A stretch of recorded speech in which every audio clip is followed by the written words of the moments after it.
सबसे पहले तो मैं मेरी दोस्त साक्षी मलिक ने जो बेबुनियाद आरोप मुझ पे लगाए हैं, तो मैं कहना चाहूँगी, एक कहावत है कि आंखों देखा और कानों सुने पे विश्वास नहीं करना चाहिए। और ये कहावत जो है साक्षी बहन की बातों पे चरितार्थ होता है। और आपने देखा होगा कि जो परमिशन लेटर साक्षी बहन दिखा रही है उसके ऊपर कहीं भी मेरे हस्ताक्षर नहीं है और कहीं भी ऐसा कोई प्रत्यक्ष प्रमाण नहीं है। और साक्षी बहन, अगर आपको राजनीति करनी है तो आप खुलकर आइए, किसी की भावनाओं के और संवेदनाओं के साथ खिलवाड़ मत कीजिए।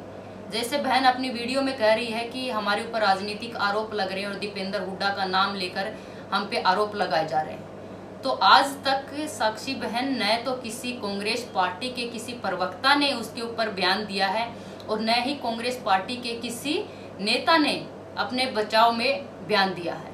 बावजूद इसके कि आप उनको काउंटर करने के लिए हर आदमी को आप ही जवाब दे रही हैं। और मुझे तो समझ नहीं आ रहा कि आप पहलवानों की पक्ष की बात कर रहे हैं या कांग्रेस के प्रवक्ता के तौर पर आप बयान दे रहे हैं। और दीपेंद्र हुड्डा जी, जिस तरह से आप व्यवस्था में बैठे लोगों के ऊपर सवाल कर रहे हैं, तो तब आप कहाँ थे जब 2012 से लगातार हरियाणा कुश्ती संघ के 10 साल तक अध्यक्ष के पद पर बैठे थे? क्या कभी आपने महिला पहलवानों की सूध ली? क्या आपने उनसे कभी उनके दुख दर्द तकलीफ को जानने की कोशिश की?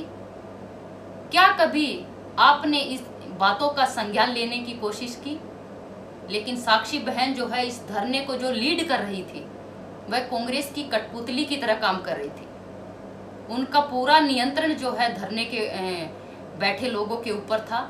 और एक मुहावरा और एक कहानी मुझे याद आ रहा है कि जैसे आपने सुना होगा कि जब कोई मिठाई जमीन पे गिर जाती है तो आपने देखा होगा कि बहुत सारे कीड़े मकोड़े जो है अपने बिलों से निकल आते हैं।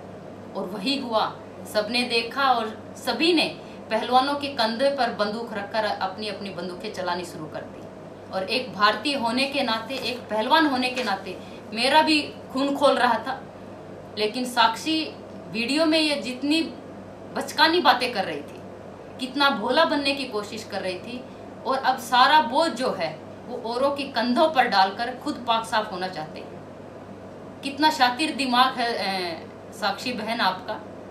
खाप पंचायतों के जो चाचा ताऊ, जो मेरे भी चाचा ताऊ हैं, मुझे गर्व है कि मैं एक किसान मजदूर की बेटी हूँ, उनके विरोध में होना तो सपने में भी नहीं सोच सकती।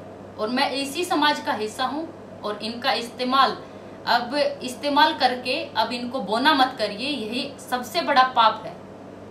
हाँ बहन, यह जग जाहिर हो चुका है कि आप कांग्रेस का हिस्सा बन चुकी हो और सबके सामने आकर क्यों नहीं बोलती। और रही बात, अगर किसी भी मेरी बहन के साथ कुछ गलत हुआ है तो मैं उनके साथ हूँ और साथ रहूंगी हमेशा। लेकिन उनके लिए कोई भी अगर मुझे कुर्बानी देनी पड़े तो वो भी देने के लिए मैं तैयार हूँ। लेकिन बहन, न्याय प्रक्रिया पर मुझे पूरा विश्वास है और गलत को सजा मिलेगी और सच्चाई की जीत होगी और जल्दी ही दूध का दूध और पानी का पानी होगा।